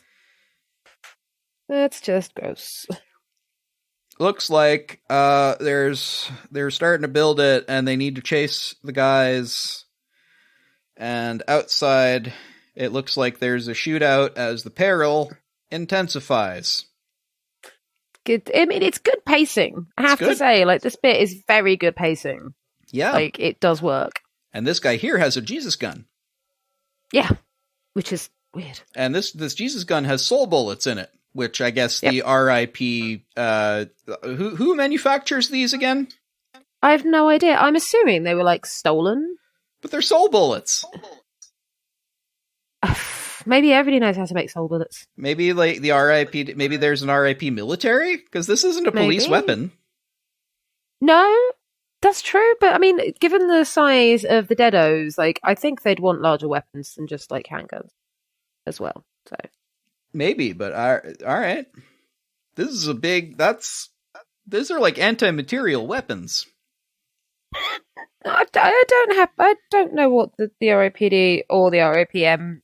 or the Oh yeah, the R.I.P.A., the Rest in Peace Army. Yeah, I don't know what Every they year do they or have how a they football run it out. game against the R.I.P.N., the R.I.P. Navy. It's there's a whole R.I.P. military branches system. There's an R.I.P. general, 5-star general of the R.I.P.A. Oh God. Marines. Yeah, that's the one. I know Yep, a just keep lot going. about the military things. I'm trying to make jokes about something I don't really know, but that's fine. I know nothing. I am not good with the military. Yeah, well, we're about overdue. Look, we've had a sheriff in this movie since minute 6 or something, right? We are overdue for a shootout. We needed that shootout, and it was very well done. Again, like, it was funny. It was well paced. I quite like my shootouts with no human drama. I don't know about you. This is what this one did. Yeah. This is good. It is good. Like, it was the way he was like, only a rookie stands in a clock tower. Yes. I mean, isn't the point of this kind of shootout scene that neither man is going to move, and this is a visual representation of effectively their stubbornness and their unwillingness to allow themselves to be changed by whatever the other person wants? It's like the ultimate. Isn't it that? No, this isn't really. That didn't have the sort of whistling theme feel to it. What I mean. I don't want to whistle into the microphone. Yeah. That way, bad stuff lies. Also, we would need to pay for that. But yes, we all know that noise, the shootout whistle song. Yeah, the shootout whistle song. Like, it didn't have that feel because it didn't have the long with them both stood there, kind of itchy trigger fingers. Oh yeah. Instead, they've selected some sort of dubstep. Yeah. Invented in Croydon. Yeah, that's our weird claim to fame here. I mean, discovered in Croydon. Someone dug down a little bit and they were like, dubstep! Hey, hey, hey, hey! The Old West got gold, Croydon got dubstep. That's the joke I'm going with. It's not a good one. I'm not proud of it. No, but it happens. It does. Can't all be good ones. Jesus Gun Guy yells that he fixed the gun to give fair warning to the man about to shoot him that he's about to stand up, and then he gets shot in the face. Yep, and just implodes. Yeah, and good thing he didn't realize that those things can just shoot straight through vehicles. Because otherwise he just shoots straight through straight through his own cover. Yeah, which is what I do when I'm using those sorts of guns in video games. Oh yeah, whenever I use one of those guns, I like to shoot straight through cars. Oh yeah, best way to do it. You have to shoot straight through cars. You can't. It's just a waste of time otherwise. Standing up, turning around, just hide. Be fine. Also, Roy here, after shooting the deados, turns around and briefly aims one of his guns at Nick, with his finger still on the trigger. Extremely poor gun safety here. I'm just angry at it. What would you give his gun safety rating? What generally pretty good, but this here, it's like he just he did that thing that beginners do at gun ranges and turn around with the gun still in their hands going, I did it! Look, everyone, I did it! And accidentally wave the barrel in front of people. Yeah. That's what he does here with one of his pistols. He should know better. He should know better, but maybe he's just too old to give a shit. Maybe. Or he understands that as long as he's not going to shoot him in the face, it's going to do nothing. Yeah. Because that is the whole point. I guess it changes things rather a lot if it's like an aiming anywhere other than the head is absolutely not lethal and not even going to injure you. Yeah. I mean, if it makes them happy. I guess it makes them happy. It probably does injure them. I wouldn't say it wouldn't injure them. But I would it certainly say that hurts. Less injury. Yeah. So now... Shot anywhere would hurt. Sorry, go ahead. Shot anywhere would hurt. So now for a lesson in Old West fighting. There's always a dude in the church steeple. That's the first place you look. Yep. Because they want height and desertion. There's always a guy in the hotel room. Except this time. When there isn't. Yeah, he's on the roof now. Yeah. Maybe I'm not understanding the references here, but it sounds like they're making fun of old Western movies for being tropey like this. I think that's what it is, because I didn't get there being a reference here. I don't think it's a callback to anything in this movie. No. I think it's just meant to be a badass moment. Oh yeah, and it didn't really hit for me, but that's also fine. It was fun, but it didn't strike me as, oh my god, that's so cool. It struck me as, all right. It worked well. It was good for the moment. I think I don't know. As a kind of sits weird. VHS tape floats slowly down the pavement. That's not how VHS tapes work. No, unless it's this windy, but like, there's no wind around these guys. Their coats aren't flapping or anything. Yeah, they seem to be perfectly either in the eye of the storm or well enough out of it to be safe. Oh, what they are next to is several tornado anus portals opening all over Boston. Those tornado anus portals are happening again. That's not good. Yeah. Someone should really look into that. You mind if I don't look at it? Because, like, I don't want to see whatever's in there. Well, yeah, there is that. We'll send the anal specialists in. Hayes has sent some officers to pick up Julia. Julia. One of them. Oh no, she doesn't know that he's a deado, or what a deado is, or that there is an afterlife. But apparently there are more deados in the Force than we thought, because it seems that those two are also deados. Yep, and then a bunch of Uncanny Valley close-ups of the acrobatic fat guy from before, announcing that they're at the Commonwealth building. That's how it works. Looks like the big portal is above the Commonwealth building. Think they might be at the Commonwealth building. What do you think? Yep. Possibly? I'm not entirely sure. I'm not good with directions. They're good. They're at the Commonwealth building, so it's time for a CG car chase with some random non-established deados chasing them down. Very well done car chase, though. I liked it. I'm not a fan. Because CG car chases always seem kind of farcical to me. Like, look at this video game car. Like, look at this fucking GTA 4 car falling off of this roof, right? I don't know, I kind of liked it. I look at all this sort of terrain destruction that's just like throwing triangles all over the place. It takes, I don't know. On the one hand, I also appreciate that demanding that films put people at risk for my enjoyment is like kind of weird, but also this sort of CG thing never translates well to screen because again, the actors have nothing to react to. Yeah. Which is, it does make it hard. I kind of find it interesting in the sort of, it's slightly more scene setting in a way. I guess, but like you can make things go completely crazy. You can have stuff that's going to explode all over the place and supernatural happenings, and then a person in a car going, whoa, that was surprising. You know what I mean? Yeah. Undercuts it all. I guess. But it was good for what it was. I was just like, oh no, really? All right. I'll take a chase scene from something like Blues Brothers over this any day, is what I'm suggesting. Yeah, I guess that makes more sense. It's like that was real cars. They just wrecked cars over and over. You could do that. Instead, here they were like, let's make a video game. And I love video games. I'm not saying that's bad. I'm saying maybe don't do it in a movie. Yeah, I suppose that's probably a fair shout, really, isn't it? Sort of, it feels like it's divorcing this stuff from any human cost or consequence, right? Well, it kind of is, because there isn't really any human cost or consequence. Well, there is. There's everything. Well, they're all dead, though, so I mean, that's okay. Dead people aren't people. They're barely sapient. Dead people do not count. You can kill dead people as many times as you want. So I suppose...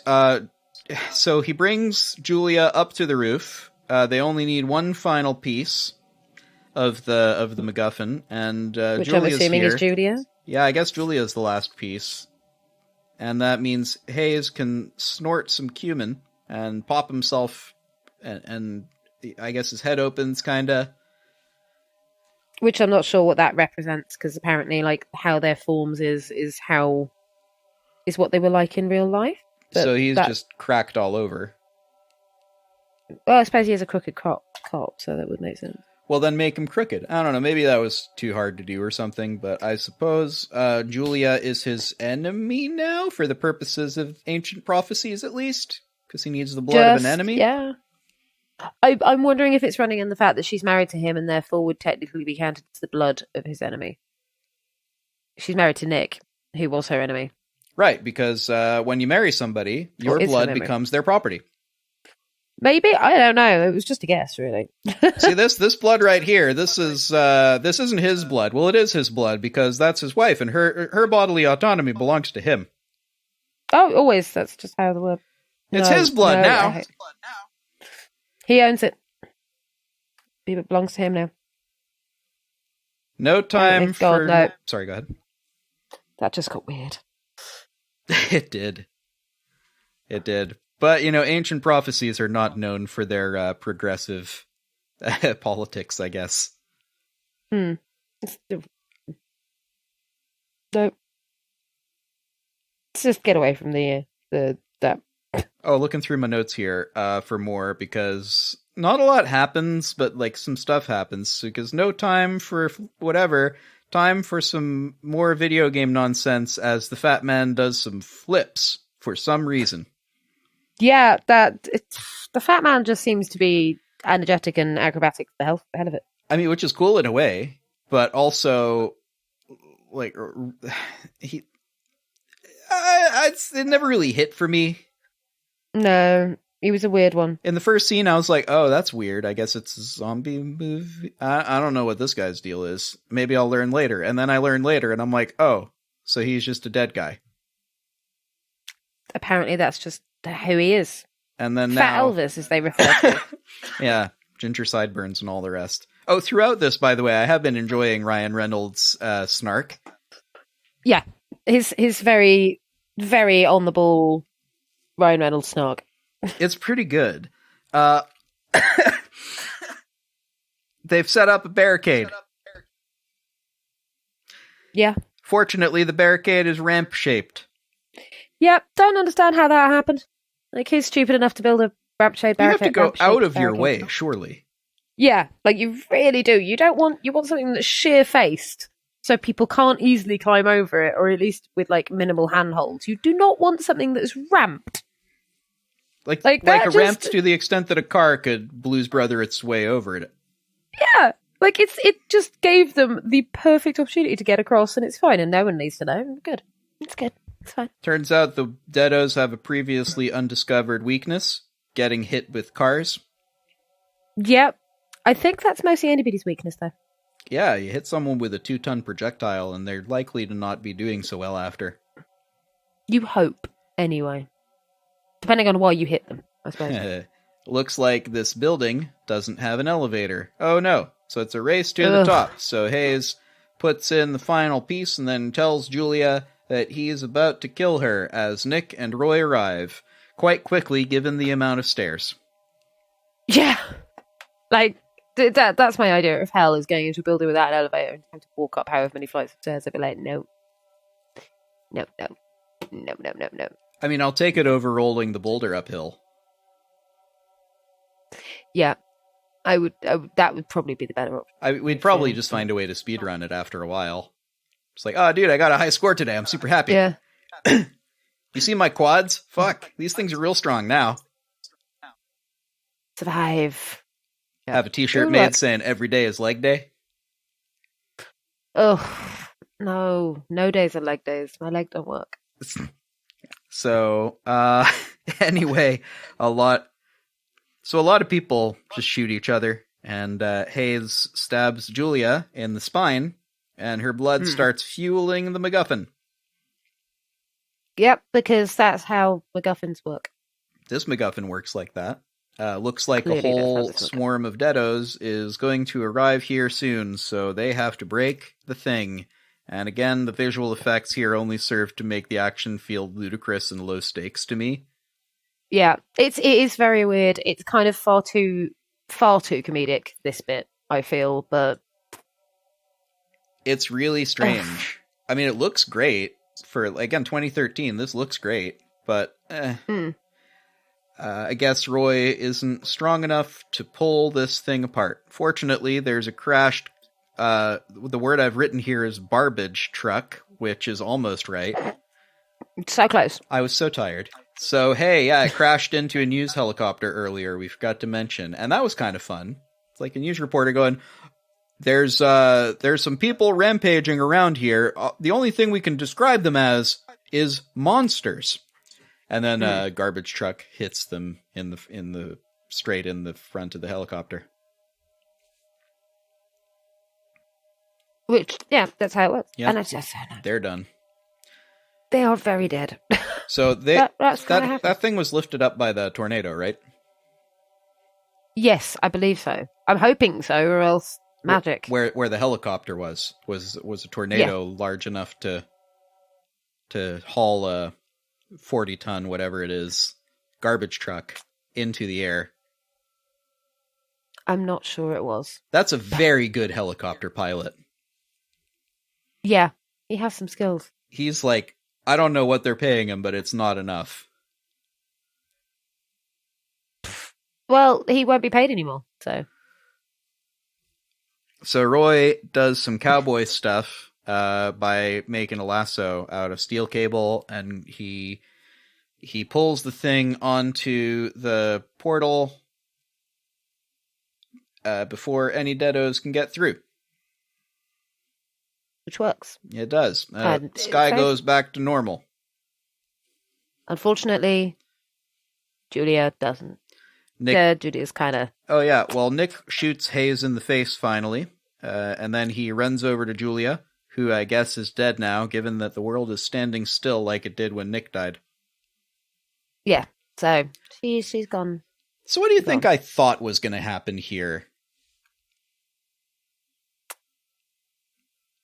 That she was going to join Nick and they would have a lovely, happy reunion? Yes. So I thought she dies, and to reward Nick for saving the Earth from literal apocalypse, they let them stay together in the afterlife, either working for R.I.P.D. or they send him back and, he has a nice house and maybe they let him keep some of the gold or sell it or so. Who knows, right? I thought that would be a nice thing. What actually happens? What actually happens?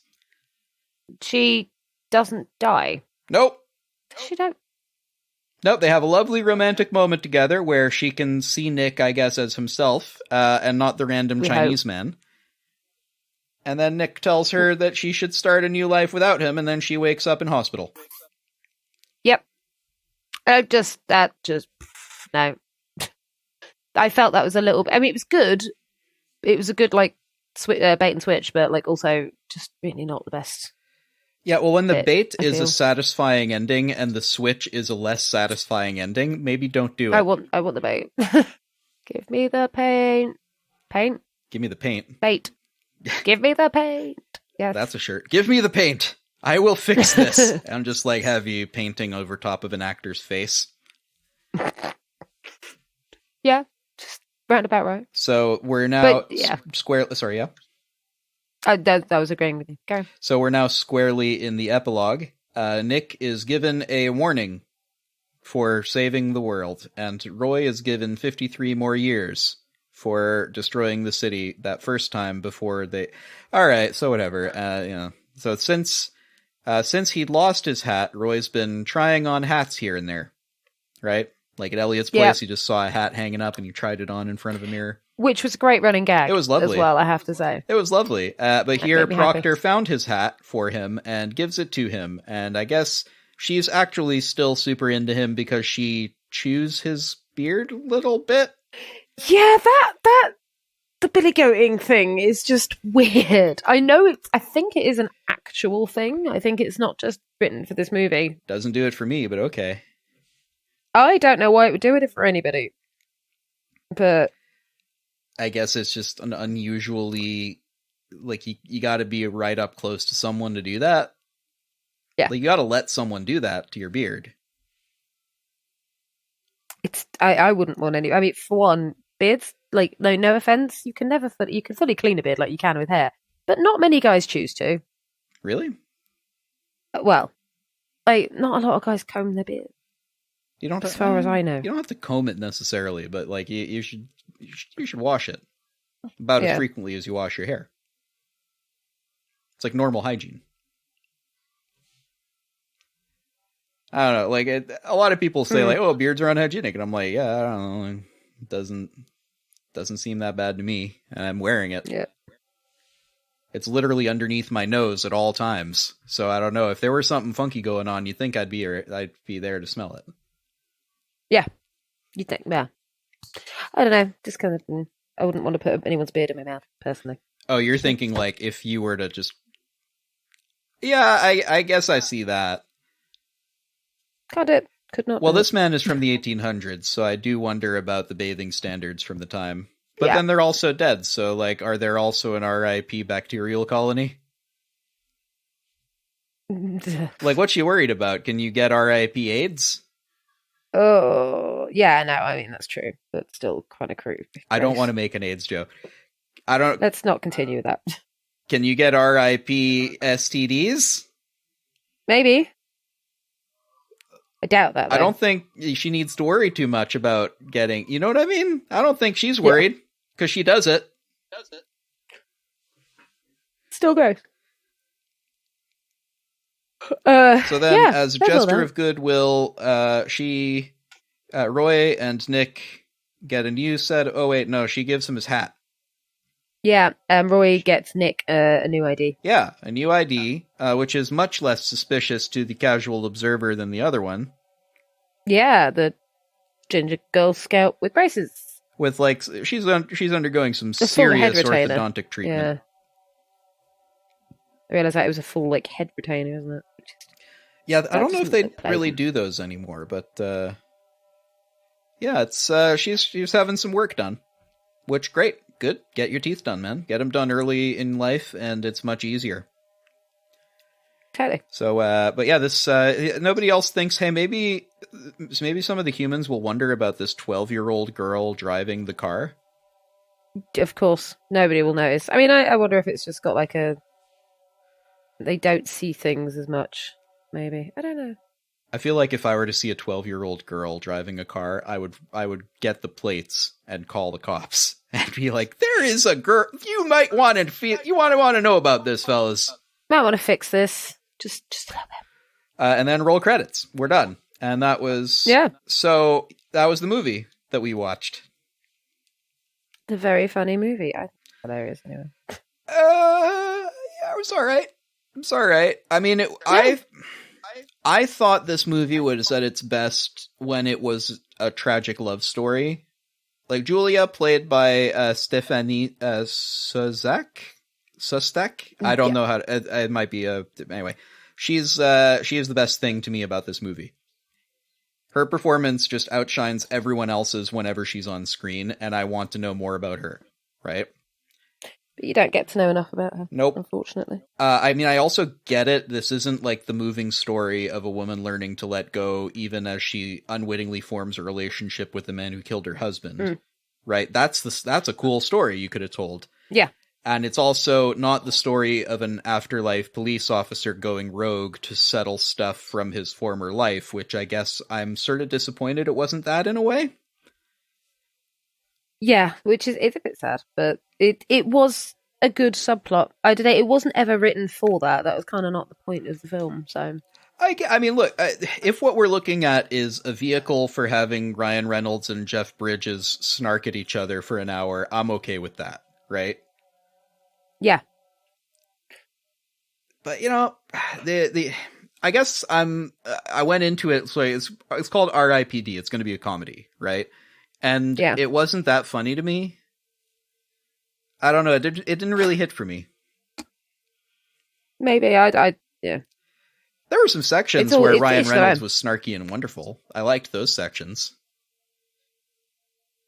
Which is true. I mean, the thing is that I think Ryan Reynolds is one of the better things because he is just hilarious anyway. Ryan Reynolds is a thing. Movie 2020. Yeah. Yeah. I just thought some of his snark and his typical sort of like sarcastic deliveries was very well done. I thought he was very funny. Oh, I thought he was funny. I thought the movie wasn't. Yeah, no, the movie does have its moments, but I enjoyed it for the funny. I guess I got like less and less funny as it turned into like another lackluster CGI action movie. Yeah, I mean it was kind of around the time when that lots of CGI action movies. I guess so, yeah. 2013 was like that. But I mean, you know what I mean? Now that I've watched Gremlins, I'm now Yeah. like, that felt real because there was a real gremlin in front of that actor. That happened. It occurred, right? That pool Yeah. actually did glow green and spew smoke, right? Like, Which and was here very I cool. cannot tell for the you can see the green screen, right? You can't see the green screen, but you can feel the green screen. You know what I mean? Which is, yeah. I mean, it's kind of, a lot of them are now handing on with, like, holding on to green screen for support a lot more than they used to. Does that make sense? Like, they're kind of going, oh, we couldn't do this in real life, so let's just throw it into the green screen rather than trying to work out a way of doing it without the green screen. Which I think is getting better since, in the 7 years since 2013 when this film was put out. I think we've got better because in the intervening years, we've gotten things like the Marvel movies, which have generally done better at that balance between supernatural green screen stuff and this actually is a real car that jumped this building, right? But I guess I miss spectacle. I miss the feeling of that I'm watching a spectacle as opposed to something that the characters can see, and I'm sort of like, also, it's a difficult thing to explain, especially since I'm not really a pop culturist. I think I like the feeling of something like Gremlins, and I'm more happy to suspend my disbelief for a real prop. Yeah. Rather than... Yeah, I don't blame you, because if it looks too fantastical, it's too fantastical. Yeah, like these tornado anuses. Moofy, this episode has got me saying the word tornado anus as if it's a real thing. Yeah. I think I resent that. I think that's really where we're at. It's how it goes at this point. So, yeah, I don't know. We're here. I'm mixed on this one. It was fun for a minute, and I'm not upset that I watched it, but I don't know if I'm watching it again or throwing it on when we need something to laugh at. You know what I mean? Yeah. I mean, that makes sense. Have I just shit on your favorite movie, though? No, we know this is not my favourite movie. I just really enjoy Ryan Reynolds in basically anything. Fair enough, yeah. I also just dropped something. I heard. That's okay. That happens. It was not on purpose. That's okay. So, unless you have other stuff to say, I think that's the episode. No, I think I'm happy with that so far. I'm happy with everything we have said. You're happy with the tornado anuses? Yeah, those tornado anuses are stuck in my mind now. Yeah. They kind of look like that, don't they? Yeah. I wonder if anyone hired just like someone with a super dirty mind to watch this and be like, I really hope they did. I like the idea of just someone with a super dirty mind watching this going, anuses. Yeah. Cool. Little known fact, they hire people like that on like children's shows. Yeah. To make sure that nothing gets through that's super bad. They will usually hire a couple of super, super dirty-minded assholes. Or just writers are like that. I am clearly missing on a decent job. I would be great at that. I mean, you're also doing other stuff, but like someone in the writer's room needs to be saying like, that is a dick joke. And everyone else go, oh yeah. Yeah, let's not do that one. Sometimes I think they do it deliberately though, as well. Oh, also. To a point to like keep the parents amused. There is a wonderful interview with what I forget her name. The writer behind the newer My Little Pony show, Friendship is Magic. I can't remember. She was also the writer of Powerpuff Girls and a bunch of really, really also awesome shows. Very, very good writer. I think she also is the showrunner. Man, we need to find that name. But she was in an interview at one point, and someone asked her about the brony thing. Yeah. And her answer was, well, actually, I'm really happy that a bunch of men in their 30s are super hype about the show because that's an intended audience. The show we're making is not for 6-year-old girls. It's for 6-year-old girls and their parents. We want to have stuff in there for the man in the room as well as for the woman in the room, and not just for the 6-year-old, because the person holding the remote control is not the 6-year-old normally. No, it's the adult. Yeah. Yeah. I mean, that's the thing. It's great when they actually write them like that because you sit there going, this works. Well, this is it. This is how all kids' shows are written when they're not those 1980s shows that we grew up with, which are just like, buy these toys, kids. Yeah. Engage with our brand. Now they're just trying to get us to be more. They're trying to keep the parents interested because the parents have to watch it, so Yeah. they need to keep the parents amused. Yeah, maybe. Maybe. I don't know that my parents would have wanted to sit down and watch those 80s toy commercials with me. No, I don't think my parents would have either, frankly. I know they didn't. So Yeah. I mean, I was there with my parents. They were not there a lot watching shows either. They had their own stuff to do. didn't we all? Or don't we all? We still do. Yeah. So that's the episode, I think. Yeah, I think we did good. I think we did a good. I think next time we'll do another. And all that's left to say is that we still have we had a Patreon at the front of this episode, and now at the end we still have a Patreon. Definitely still a Patreon. You you can find us on Patreon at One for Paul. Patreon. Patreon.com/1forpaul. .com/1forpaul. You can save us from a life without caffeine. You can save us from a life without coffee and inferior alternate coffee drink. Tea is just as good as coffee, if not better. I mean, it's that last part that I take exception to. Just as good. Okay, maybe I buy that. Maybe under some weird supernatural circumstances, you might find a cup of tea that's almost as good as a cup of coffee. But better? Oof, I don't know. Hey, if you're going to call it inferior, I'm going to call it better. But that's not the same thing at all. Moofy. No, but you were. I'm fighting fire with. We need to make some tiers of Patreon that are the same price or something, but one of them is tea and one of them is coffee, and the listeners can decide. I don't know if we're actually going to do that. Please, nobody actually go there expecting that. Right now, it's just, hey, help us out, because we want to keep making this show for you, and also make more shows and make more features and midweek episodes. This comes out every Wednesday. So be sure also to subscribe on your pod thingy of choice down in the doobly-doo. I use Spotify. I use, what do I use? I guess I use Spotify sometimes. I also use random other RSS readers. Those also work. Go old school, too. It all helps out. I just Share the episodes with your mother. Anyway, that's a very long plug at the end of the episode, and you're all very patient to listen. Thanks for listening. Thank you. We'll see you next time. Bye. Bye. Thank you again for listening to One for Paul. You can find us on social media and keep up to date on what we are doing behind the scenes. We're on Facebook and Twitter at One for Paul. This is not staring at the butt. Like a man does it. We are foul.